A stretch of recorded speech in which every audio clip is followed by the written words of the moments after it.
দেশের মাটি সোনার চেয়ে খাঁটি, বিনয় বাদল দিনেশ আর প্রফুল্ল চাকি, যাদের রক্তের ঋণ শোধাবে না জানি, যেমন করিয়ে দেয় ক্ষুদিরামের ফাঁসি।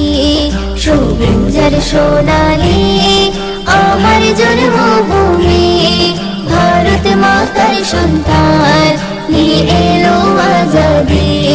সবুজের সোনালি